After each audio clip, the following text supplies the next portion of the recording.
Welcome to Season 4 of Soccer Over Gotham, an NWSL podcast covering New Jersey, New York, Gotham FC, hosted by Ruby Pinto and produced by Gary Gibson. Welcome to Season 4, Episode 93 of Soccer Over Gotham Preseason Edition. We have a great show for all of you. Gary, what do we have in this episode? Wow, we got a lot. So we have a schedule. There's a lot to discuss there. I can't wait to see what games you and I have circled for this season. We also have a preseason tournament. Gotham FC heads to Colombia. We'll cover that and tell you how you might be able to watch that. Also on the show, Gotham FC had a very good prospect fall to them in the first round of the college draft. We get to know Maycee Bell, and we have a preseason roster. We'll discuss all the roster moves leading up to and then after, and this is just... It's been a ridiculous time around this team, and we're going to give our thoughts on all the moves. We will also look at the streaming deal and figure out how we are going to watch all these games. It's not the worst scenario. It's not the best scenario, but we'll get into it. Ruby, there's just so much to talk about. We got times, we got dates, we got places, we got who, what, where, when, and how. All things Gotham. Let's just get started. How are you? I'm doing great, but it's only been 1 month into the year. And I'm already exhausted, let me tell you. Like, this year started like fast and furious, for real. But gotta keep pushing through. On a good note, I was going to share on the random thoughts, but I just want to say it right now. So, my dog, Odie, he's a Cocker Spaniel. He's 12. Back in around October, he couldn't really walk. So to take him out on walks, I had to put him like in a little like cart and like push him around, and he was so happy. And then I was like, you know what? Let me look up what can I do. So I started making like little treats for him. And they're like turmeric balls. It has so many things in it. Turmeric, honey, a bunch of crap. Anyway, so I give him one every day. And now he has so much energy. He's back to walking. He's even running. So just wanted to share that with everyone out there. That is awesome. Turmeric is a game changer. Yeah, I know. Like, and so now I have to make the treats like every couple of weeks, but I don't mind just to see him running. Absolutely. And Ruby, are you one of those people that January goes too fast or too slow? Actually, it felt like forever. January felt like forever for me. What about you? My life, everything goes 10,000 miles an hour. So January went so fast for me, but everyone else seems to be saying it's going very, very slow. I mean, even though I was really busy, it's been really slow. I'm like, still January. Where's my paycheck? Yeah. But Ruby, Season 4. We made it. 4. We did it. Now, I made the honor roll last semester, which I'm happy about. I got back on track and everything's going well. Yeah, and I'm mad because Bruninha was left off the latest Brazil roster today, and I'm not happy about it. Yeah, that's actually very surprising to me that she's not there. But let's get into some news. We have the preseason tournament, which is Gotham FC and Racing Louisville will participate in the Women's Cup Colombia with doubleheaders scheduled for February 27th and March 2nd at Estadio Olímpico Pascual Guerrero in Cali. Gotham and Louisville will be joined by América de Cali and Deportivo Cali, winners of the last 3 championships in the Liga Femenina Profesional. That's really awesome. I think this will give Gotham great exposure and on an international level. So now they're going to Colombia and playing all like the best teams out there. As we've seen, the Colombian national team has really good, like a good team. So now they're going to go to Colombia and play all these other players and the best 2 teams out there. I think it's really good for them to get that exposure. Yeah, it's good for scouting. It's good for exposure. And obviously we've been covering this team for a little bit, and we started covering this team. They were playing preseason in like closed doors, playing on high school fields against junior college teams. So being able to go, not only they're in Florida right now, participating in some preseason games with Orlando and some other teams. And then they fly out to Colombia. So this is going to be some live action, high competition. I'm excited for the jumping right into the fire. Yeah, like you said, great way to test some of these new players coming in and existing players here at Gotham. Well, they're new players to Gotham, but they have a lot of experience. So, but still, it's really good. Yeah, it's the first time in history that 2 NWSL teams will compete against 2 South American clubs. I'm just excited to see, all the players get their minutes and just show off. Yeah, I think that's going to determine a lot within the season and who is going to play against San Diego in the Challenge Cup. And it will be www.thewomenscup.tv. There are live stream links up there, so hopefully our games will be there. And we will obviously post the links on Twitter and Instagram when they are live. Now, Ruby, last time we talked about the Challenge Cup, and we knew who we're playing and when, Friday, March 16th. But now we have a time and place. The Challenge Cup between the defending NWSL champions New Jersey, New York Gotham FC, and the San Diego Wave, winners of the 2023 NWSL Shield, will be playing at 8 p.m. at Red Bull Arena. For real, I'm not going to lie, but I am really surprised because I thought that this game was going to be played in San Diego like almost every major game last season. So I'm so excited that they're going to play the Challenge Cup here at Red Bull Arena. We're going to be able to see it in person live. So that's going to be awesome. The only downside to this, it's going to be in March. So it's still going to be chilly. So it's going to be a chilly game.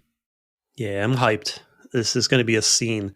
Last season's most attended game was against San Diego Wave, the Morgan effect. And this season, we got Morgan coming to town with everybody. And we got Dunn, Lavelle, Sonnet, Davidson, all these new players. So I'm hoping this is going to be a ruckus event. And I assume it's going to be very well attended. It's a Friday night, so we can party hard on that night. Just make sure that if you go to the game, make sure you get there early as possible. It's going to be hard to find some parking. There's going to be lines. So use the mobile ordering system there at the stadium. Take public transit if you can, because it's going to be a line getting out of there. Yeah, don't be like me. I underestimated the traffic last time they play against San Diego. It was craziness. So I think I'm going to have to, last time I left an hour before the game. So I'm going to have to leave at least an hour and a half to 2 hours before the game to get there on time and get settled and everything. Hopefully we get to get the stadium, the arena full, because the players deserve this. And I'm just going to throw this out there. Got a marketing idea for Gotham. Just give us an affiliate link. Soccer Over Gotham listeners get a special discount if they buy tickets through us. Yeah, let's do that. Hopefully, but we don't promise anything. But that's just an idea. I know this is the first game of the season, but I'm out for it this season. I want everything. I want dominance this season. I want everybody to be up to speed, and I want to put a hurting on San Diego on the field. And I just want to be everyone locked in and I want to see dominance. Last season, we dominated a lot of games statistically, except for the score sheet. And I want to put up some goals this season. 4-0, 5-1. Let's just go and bury teams if they give us a chance to do so. So I want them to go out there, make a statement, checkmate this team, win the trophy, get the bag, and then make a scene. Heck yeah. And let me just mention that on the preseason roster, we have Crystal Dunn as a forward. So we're about to see Crystal Dunn's forward era start at Gotham. Yes. And the schedule has dropped. We have 26 games. It's a balanced schedule, 13 home, 13 away across 7 different platforms. 7 different platforms. I don't know what to say, but I guess we just have to adapt and plan ahead how to watch all these away games because we do not want to miss them. I do have Prime right now and Paramount, and I only have Paramount to watch the NWSL games. But now I guess we're just going to have to plan ahead, be ready. Hopefully most of these have free trials or something to try them out. Something else that I hope they bring back from last season is the watch parties. I think that will be really great for the away games. That is a good idea. I do hope they actually do that. Stick around later, folks, because that's where we're going to break down the streaming platforms and figure out how we're going to watch all these games. What jumps out to me right away is that we have 4 home games in June, 3 of which are before 1 p.m. So just bring your sunscreen and your comically large hats. It's going to get toasty out there, especially in section around 126, 127. I Hmm. was there for one season, and let me tell you, you really sweat it like out there. I had great seats, but like the sun was not the best. But like Gary said, yeah, just make sure, bring sunscreen, come prepared, water, whatever, but get to the games.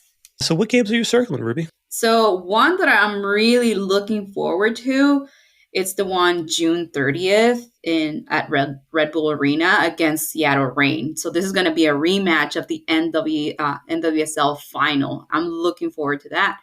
Especially, I mean, a plot twist. Now we have LaBelle in our team, and we also have Sonnet in our team. So yeah, it's going to be a great game.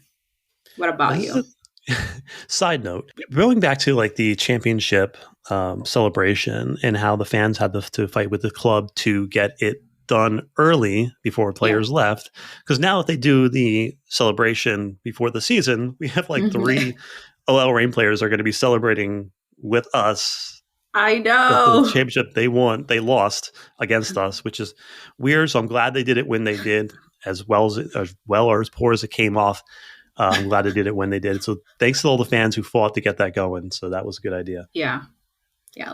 It's going to be a little Yeah. awkward when they get to the celebration. Right. And all the players, like half the players are gone now. So it's just Yeah. weird.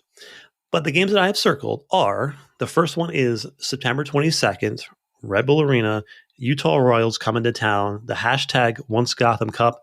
I just can't wait to see Iffy, Mandy, Paige, Tucker, Dorsey. I'm sure I'm missing somebody too. But that's going to be fun to welcome them back to RBA. Then I got the two teams which I think made the biggest improvements, and they already have a pretty distinct style of play. Is going to be the North Carolina Courage and the Orlando Pride. I think they both loaded up this year, so I'm curious to see what they look like in person. So Yeah. seeing the Courage May 4th at Red Bull Arena is going to be interesting. And which is another thing is interesting is that we are done with the Courage May 4th. We don't see them for the rest of the season, Mm. which maybe that's good, maybe that's bad. Who knows? But Yeah, then true. October 20th, we got the Orlando Pride coming to town. So these are two loaded teams that will be fighting for everything at the end. So I'm excited. Yeah, both of those teams is going to be really interested to see Courage in Orlando, especially Orlando, because I felt like last year they were like good, but not really, and they were good and not really. So we'll see what they come up with this year. They lost Messiah Bright.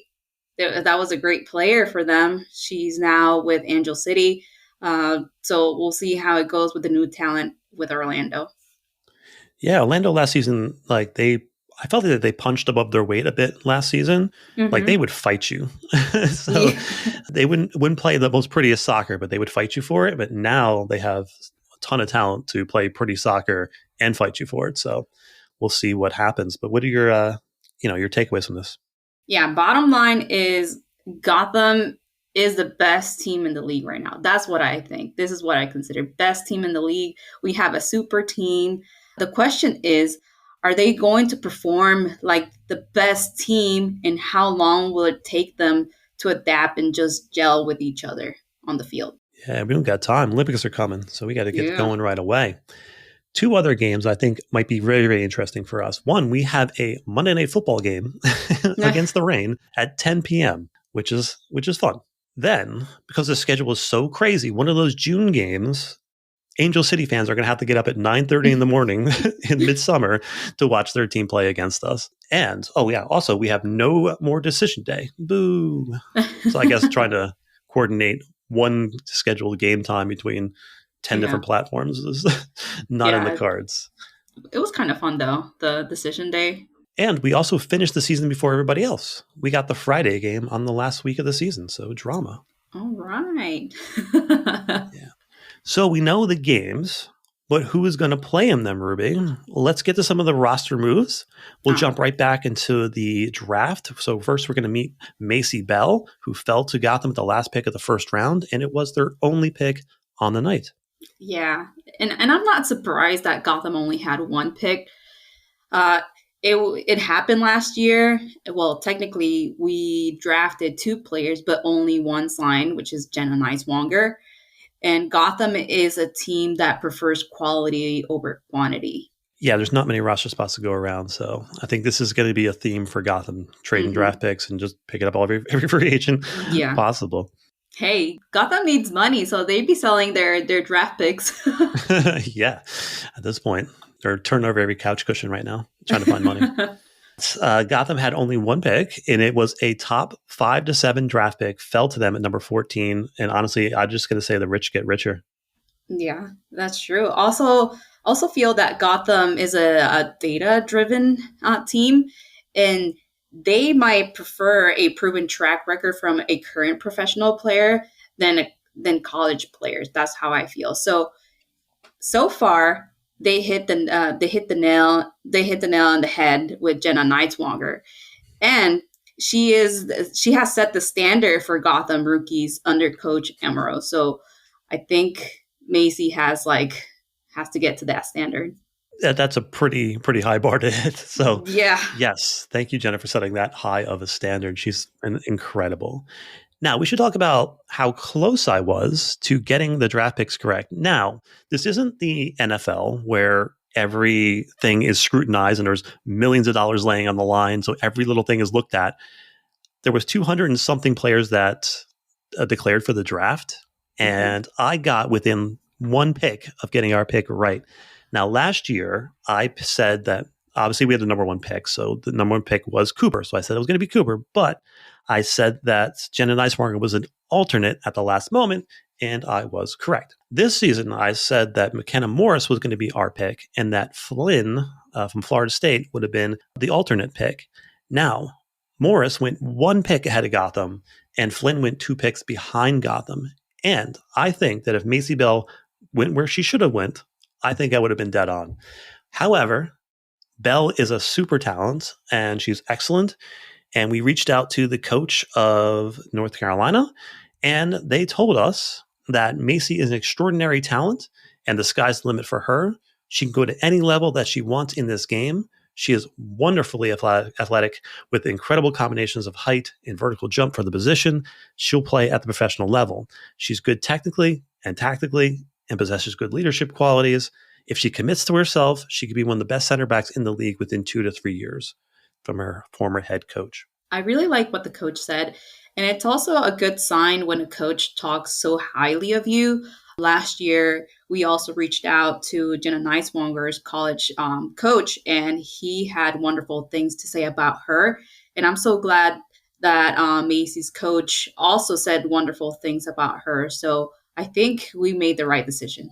These are coaches that have had many players go pro, so Hmm. they know what they're talking about. And if center back was a question going into this season or this offseason, the addition of Davidson and Bell answer that question. Yeah, so true. So now we'll see how Maycee will fit into the team, and I'm pretty sure that it will be seamless for her to come into Gotham. I feel like she's ready to take on that challenge. So we'll see. Yeah, no pressure for this season. She's sitting behind some really good center backs now with Davidson. And now she's be set for the Olympics when she can come in, so she can get her Hmm. up to speed, be good, and obviously her aerial presence is going to help late in games when set pieces. And she's a tremendous talent to have in the bank. And again, the rich get richer. Now Gotham has a solid roster, but they still have some holes to fill. Let's talk about some of the players Gotham brought in to fill the roster, starting with Ellis Stevens. So on January 22nd, the club signed restricted free agent, and forward Ellis Stevens to a multi-year contract through 2025 from Chicago with an option for 2026. That's awesome. And like I said before, I feel like Gotham is a data driven team. And she's been in the league for 4 years now. So she knows the intensity of the NWSL. And that's just a big plus for us. She's a very interesting player. She has a interesting skill set, and she fits the mold as far as what Gotham wants in a center forward. And Ella Stevens truly just embodies versatility on the field. Not only does she exhibit exceptional skills with her feet, but she also is good in the air. I believe she will be able to contribute to the team, and that makes her a valuable asset to Gotham. Teams like Gotham the year before in Chicago last year, those players, they learn that even though their season is not going the way they want it to, they were still fighting at the end, and they're very aggressive. And again, they will fight you for everything. So Ella is one of those players, and she played in both the 10 and the 9. So some people think she's better as a 10. For me, doesn't matter. Like, as you saw how Gotham last year utilized Esther, she would drop in as a 10, making a diamond out of the midfield, would draw center backs forward, and then Lynn could just go over top. Ella, I think, is a great fit. And I think Gotham in general wants their players, whether you're a forward or a defender, they want their defenders to attack, and they want their forwards definitely to get back and defend. Purse does this. Lynn does this better than anybody. And Ella was one of the top defensive forwards in the league. So I think that's what they showed to her, and that's why they wanted her. And I'm excited for it. Yeah, and that's really good to have players that are not only good in one position but multiple positions. And I was listening to a podcast today where she was a guest on, and she says that she likes playing 10. So the Olympics are this year, and we need players like her to just step up. Speaking of the Olympics, Spain has 2 February qualifier games late in February, and they might also be in the Olympics. So we're going to need bodies, and she's a very exciting and versatile player. And that gives Gotham a platoon of forwards, but only one keeper until Cassie Miller. Cassie Miller was signed on January 23rd from the Kansas City Current in exchange for $70,000 in allocation money, as well as a $30,000 intra-league transfer fee. Yeah, so for me, this is a fantastic move by Gotham. Casey is a great keeper, and I think this acquisition makes it clear that Gotham is after quality players, and I love seeing how ambitious Gotham is with their player selection. Yeah, since we've been covering this team, we've had one luxury, and that's having solid goalkeepers all the way through. And Yes. Cassie adds to that record. Yeah, absolutely. I mean, Abby Smith is an amazing goalkeeper. And when she got injured, we had Mandy Hawk, and she just stepped up, and she was just so good out there. Got to keep the trend going. And I think Casey just fits right in. I think you're right. And speaking of Abby Smith, I think last season, I feel like I'm going to say the same things about Cassie as I'm saying about Abby last season. Yeah. There are just not enough starting spots to go around. And there are some players like Cassie Miller, who's already been proven as a goalkeeper. She's already started for the Chicago Red Stars. She's already been to an NWSL championship. So she was the first keeper to get 2 shutouts in her first playoff appearances. There's just not that many spots to go around. So she is another starting keeper at the number 2. I'm excited about it. Yeah. And how about we make 2 NWSL championships for her? Yeah, let's do it. I think Gotham is in good hands. Very funny. But there are more spots to fill. Let's talk about them. Sam Hyatt. Gotham announced January 24th, the following day, that they've acquired a defender, Sam Hyatt, on a 3-way trade with Racing Louisville and the Seattle Reign. As part of the trade, Gotham traded $60,000 in allocation money to Louisville for defender Julia Lester. Then the club traded Lester and $20,000 in allocation money to the Reign in exchange for Hyatt. I'm very excited to see her play, and also to see what role she will take within the team. Also excited to see how the defense just keeps getting stronger. You're right. What her role will be with this team will be an interesting thing to figure out. She is a very interesting player and an interesting pickup for many different reasons, which we'll get into. Yeah, I think her ability to execute effective clearances just showcase her defensive prowess. She will be in charge of relieving the team from pressure, also resetting the team, and just preventing potential goal scoring opportunities out there. Then her pass completion is very high. I was looking at some of her stats. They're high. So combine that with her clearance skill, that will benefit our forwards like Lynn, Midge as well. Yeah, there are a few players in the league where if you look at them, you're like, they're just different. They have their own specific skill set and their own style, and Hyatt fits that. One thing that jumps out at you when you watch film on her is that her first read is to try to find forwards behind the defensive line. And she just kind of bypasses the midfield a lot of time. It hits a lot of these long balls over the top. And the thing about that with Lynn Williams' sitting near defensive lines is going to be pretty exciting. So I'm excited to see what she can do. If any team attempts to play a high line with her and Lynn Williams on the field, it's going to be a long night for them. Yeah, if this works out how we're thinking, they're going to be unstoppable. Gotham is really going to be unstoppable. So now the chess pieces are moving, and I think we're just setting up for a checkmate. Yeah, going back to her role, I think obviously Gotham loaded up on center backs. And I wonder if Mad Scientist Amros have her play. Maybe I think she might end up playing as an outside back in this system. It does make me concerned for Mandy's spot on this roster, but I guess time will tell. Now, it's not all happiness on this podcast, Ruby. We do have a departure of somebody very special, Ali Long. Yeah, I mean, she's been with Gotham through thick and thin, ups and downs, everything. And I really wanted her to stay one more year with Gotham, but I know it's kind of complicated because she has twins, so that's complicated. She has been a solid player for Gotham, and she was a consistent player.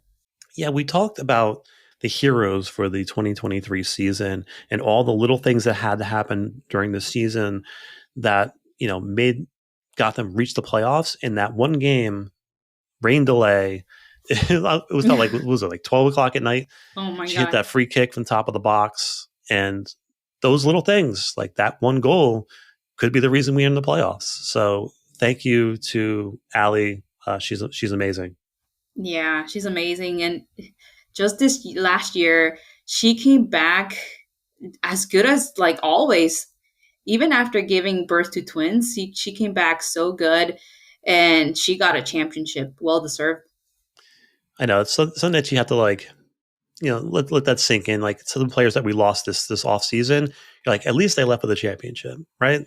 But I want to talk about my first in-person experience with watching Ali Long. It was Seattle versus Gotham, Red Bull Arena, and I've seen her on the national team, and I wasn't that impressed with her. I don't know, because sometimes you're playing in a different system, whatever. So I'm watching this game, and within the first 10 minutes, I'm just glued to Ali because she is dictating the game, the pace, where the game is being played. Every time Gotham gets on the ball, she's taking a silly foul or stopping the play. And I remember walking away from that game. I think Gotham lost, and I was just like, "What are you going to do?" That was just Ali Long's night. And from that on, I was a fan of her. She was a unique player, and she was called a spider in the midfield by KC's coach, interim coach last year. And I think that is a solid description of her. We're going to miss her. Yeah, she will be missed, but she probably just wants to spend time with her babies. Good luck, Ali. Hope to see you again on the field, but if not, you gave us so much joy. Yeah, Strong Island is just built differently. #once Gotham. Good luck, Ali. But Ali was not the only departure.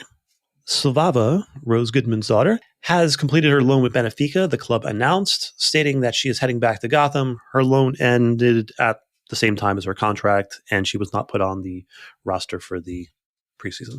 Yeah, not surprised about this one, because feels like she never really clicked with the team, and she never clicked with Amaro's style of play. I just think it's unlikely that she'll return. Yeah, I don't see her coming back either. Wish there was more to say here, but not every move works out the way you want it to. I mean, she's obviously a talented player, and she'll find her feet again at another club. Sometimes it just doesn't work out. Yeah, good luck, Silvava. All right, which brings us to the finalized preseason roster, and it is super interesting. So first, as we mentioned earlier, Gotham is now playing at the IMG Academy in Florida, and before they head to Columbia. Now, Gotham puts out a last-second preseason roster, which includes Michelle Betos. It included Megan McClellan as a non-roster invitee. It had Taryn Torres, Sinead Farley, and it had McCall Zerboni on the roster. But hold. All right, then Gotham updated their roster, and it then had Michelle Betos as a non-rostered invitee. It also had McCall Zerboni as a non-rostered invitee, Taryn Torres as a non-rostered invitee, and Sinead Farley was on the roster. Hold.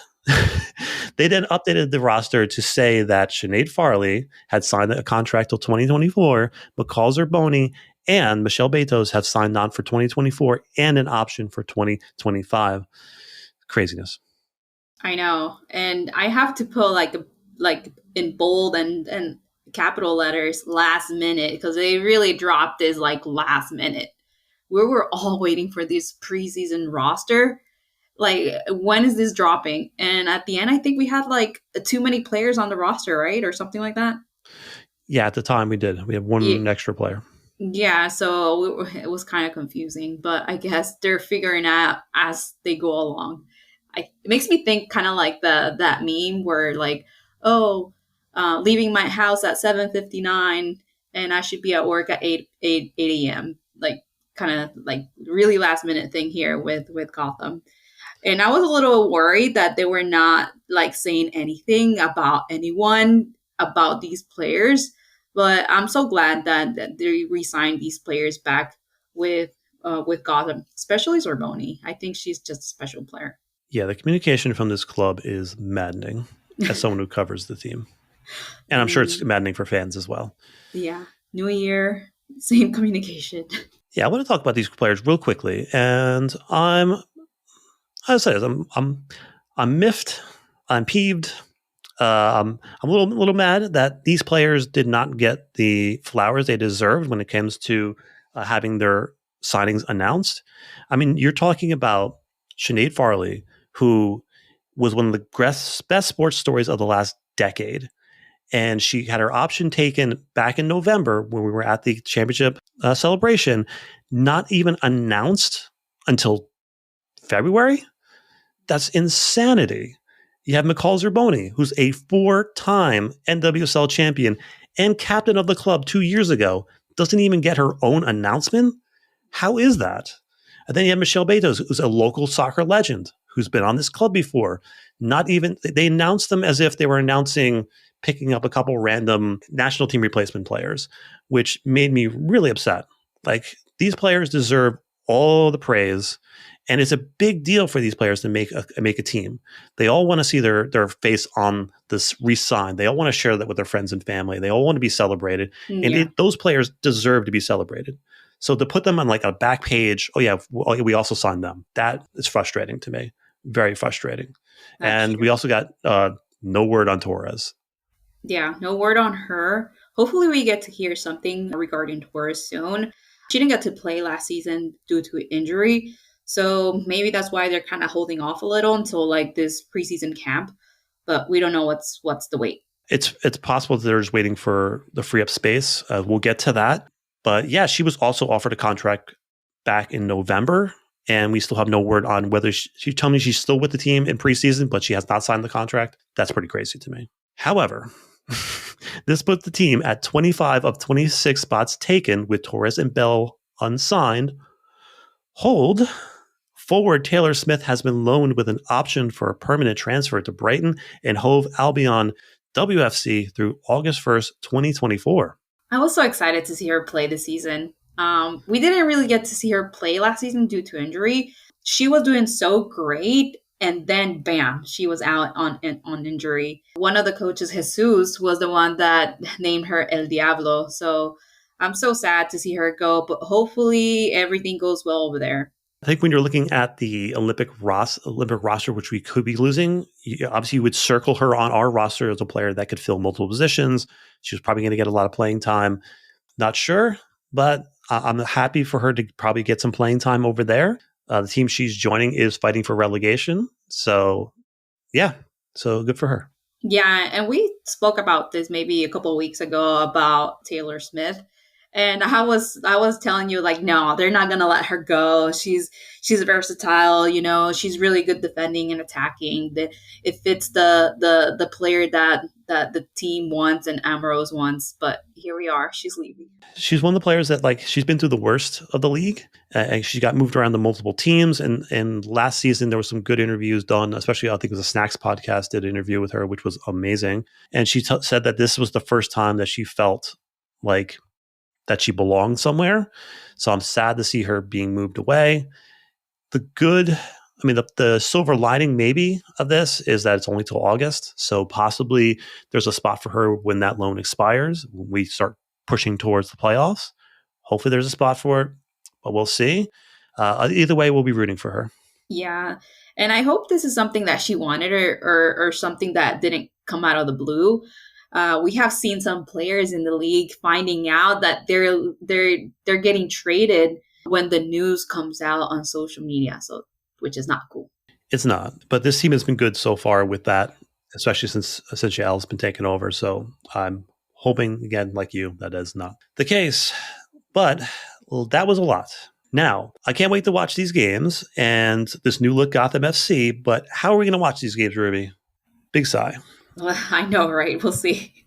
Let's go through some of these platforms and see how this is going to work out for Gotham fans. So first, we got not the Challenge Cup on Prime, but we got one away game later in the season on Prime. Now, Prime, 70% of the country has Prime, so I think we all can manage that one. And then we have Ion, which is a free platform which you can find on Tubi, you can find on Freevee, you can find any pretty much whole place all over the web. I think Samsung TV has it for free. Other services like Roku has it for free, so you should be able to find that, which is not a problem. Then we get a little bit tricky with ESPN, ESPN2, and ABC. We don't have any games on ABC, which is interesting. And the ESPN games will be shown on ESPN Plus, which is good. That is like $15 a month, so hopefully you can like pay for it for a month and turn it off if that's what you want. The only thing that concerns me about ESPN is that I knew when we were watching the MLS on ESPN Plus, it would black out local games, but I don't think that would be the case here. I've reached out to the league. They didn't give me a yes or no answer on that, but we'll see. Hopefully it's just getting ESPN Plus and being able to watch that. Then we have NWSL Plus, which is very interesting, Ruby. This is going to be from the website, most likely, at first, but they promise there will be a streaming app, and all these will be free view, which is awesome. Good. That takes it, and we have 10 games on there, so that's going to be really good for Gotham fans. Then it gets a little tricky with CBS. We got 2 home games and 2 away games on there. Now, if you have Paramount Plus, you can upgrade your Paramount Plus to the second tier, and then switch it back down when the month's over and watch that CBS there. We have one game, an away game, Monday Night Football against Seattle on CBS Sports Network, which is the bane of our existence. I guess just get a free trial of DirecTV stream for the game and then turn it off. Yeah, I think we're just gonna have to figure it out as we go along. The good thing is that, like you said, 10 of these games are going to be on the NWSL Plus platform. Mm-hmm. So that's a good thing. Last year, they started their Spanish streaming on their NWSL.com page. It was really good. I watched some of the games there for free. It was really good. So hopefully they eventually have their own platform, their own streaming service, and they'll move there. But we know that this deal is going to go through 2027. So hopefully it gets easier as we go along. But I just want to say we will keep everyone updated on our socials. So just go ahead and go follow us on Twitter or X, whatever you want to call it, Instagram and Threads. And we'll be posting there ahead of time how to watch these games. So go follow us. Easiest answer is #GoToGames. So that covers at least half of these guys. All in all, this isn't the worst scenario for Gotham fans who go to every game. Gotham gets to be on TV more, but for the rest of us, especially us who are covering the league and want to watch as many games as possible, it is super confusing to have to jump around and find games. Now, what an absolute nightmare this is going to be, because I don't know how many of these places like Ion have replayability. So am I going to be relying on just YouTube highlights for the rest of the year? I guess. But my head hurts just thinking about all these different platforms and try to figure out what games where and who and what and how. Yeah, I really hope they do have replays because, sometimes I just want to go back and rewatch certain parts or whatever. And if they don't have that, it's gonna be a pain in the butt. But we have to just go with it, I guess. Go with the flow. We don't have any other option. We just have to adapt with everything that's happening. And even though it is a very lucrative media right deal, it is not necessary to make it this complicated for fans to watch. In the end, it feels like a try before you buy I think they want to give like everybody a shot, and maybe to make a big contest to see who can put out the best content, and maybe the next deal they'll settle on one streaming service. So trying to fit this many games around this many schedules puts games at odd times. As we talked about earlier, the Angel City game is going to be at 9:30 a.m. for them because we play at noon, which is weird. It's just the whole thing is pretty bizarre. Yeah, and then you said the 10 p.m. game. So I don't know. Right. I don't know if I would prefer a 9:30 a.m. game on a weekend or a 10 p.m. game on a weekday. Tough, but we'll be watching. Yeah, I'm still bummed there's no decision day, but we'll get a full slate of games across the multiple platforms that weekend as well. RIP to Decision Day, but I know. I don't know. Decision Day was fun for me, but at the same time was nerve-wracking, and I think that's why it made it fun. Yeah. I think the positive takeaway from all of this is that it pushes the league to maximum visibility. I mean, you're not going to be able to turn anywhere and not see advertisements for NWSL. You're going to see it on CBS. You're going to see it on ABC. You're going to see it on ESPN, ION, all those places, Prime, everywhere. NWSL will be there. So no matter where you are, they will find you. So I think that is a really good thing. Put it against multiple mediums, really draw up the interest in the sport. But at the end of it is #GoToGames. And just know, everybody, that Jenna Tonelli is the keeper of the TV schedule, so not us. Yeah. So ask her all the... I'm joking. Feel free to bother us. We're here to help. We will try our best to help you navigate this insanity. She's going to kill you for saying that. Everyone just go ask her for the TV schedule. Gary sent you. All right. Do we have any notes for our listeners before we get going? So yeah, I just want to say thank you for the new listeners and the ones have been here since day one. Thank you for always supporting us. And I know we're going to have so much fun this season. So I hope you guys stick around for a 2024 season. It's just going to be amazing. We have a super team. And hey, we are the only Gotham podcast out here. So we're fun. We are. Now, what are we manifesting? So the next thing that's coming is the Challenge Cup. So I'm just going to say win the Challenge Cup. And if we win the Challenge Cup, this is going to be the first time that we ever beat the San Diego Wave. I'm going back to what I said earlier. I want dominance. Like, there was a 4-1 game against Seattle, but that felt like more like Gotham was just taking the chances that were given to them. I want real dominance. I want Gotham to put a hurting on a team. So let's go out and just beat up San Diego. I want the team to be lethal. Any random thoughts before we go? I don't. I said my random thought at the beginning, so it's your turn. Okay, I got a couple. Now, the PWHL is a lot of fun. The new hockey league. I've been watching it on YouTube, and it is super fun. Sometimes you get it right, sometimes you get it wrong. I feel like they got it right. The games are just super fun, super fast, and it feels like it goes quickly, like within an hour, and it's on YouTube, so it's easy to watch. Yeah. This is my first time getting into hockey in a long, long time, so I'm excited to do that. But I don't know too much about the women's hockey as far as like the history of it.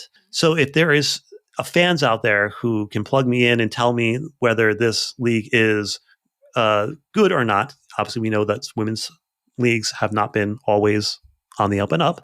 So if there's something I should know about these leagues before I get too involved in it, let me know. Yeah. Every time that I see you posting about it, it's like too late. Like the game's already over. And I'm like, dang.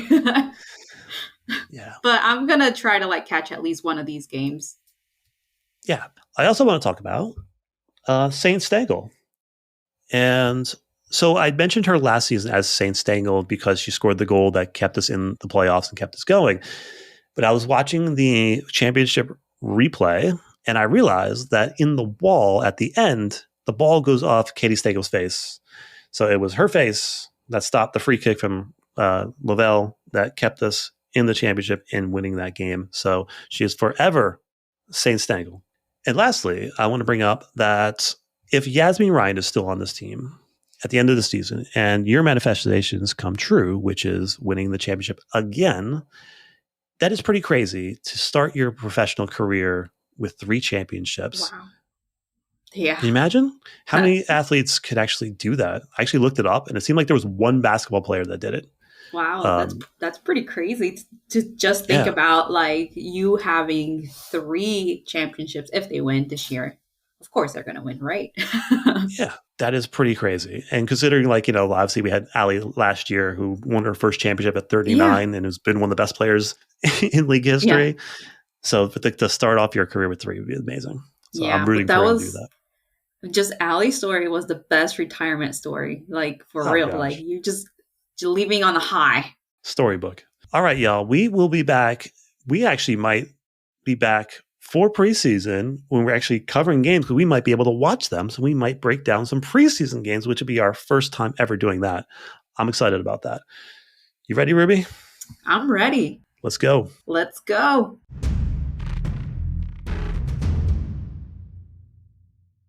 Hey, amazing Soccer Over Gotham fam. This is your host, producer, and editor, Gary Gibson. Now, as we wrap up this episode, I just want to thank you for tuning in. We truly appreciate your time and support. But this journey doesn't have to end here. We want to build a real community and connect with you on a deeper level. Here are a few ways you can do that. Subscribe and leave a review. I know it sounds simple, but it helps us tremendously. Hit that subscribe button on your favorite podcast platform and leave us a 5-star review. It helps us move up in the algorithms and get discovered by new listeners. You can join us on social media, Over Gotham Pod on Twitter and Soccer Over Gotham on Instagram and Threads. We have a thriving community where you connect with other listeners, discuss the latest episode, share your thoughts, and even ask us questions directly. We run a ton of fan polls and discuss them on the show. You can also support the show by repping our TeePublic merchandise. That is TeePublic. Search all 4 words Soccer Over Gotham podcast. You could also visit soccerovergotham.com for news and updates. And you can reach us with your thoughts and your questions at soccerovergotham@gmail.com. Remember, you're the heart and soul of Soccer Over Gotham. By connecting with us, you're not just listening to a podcast, you're becoming part of something special. So from Ruby and I, we thank you for being a part of our journey. Let's build this thing together.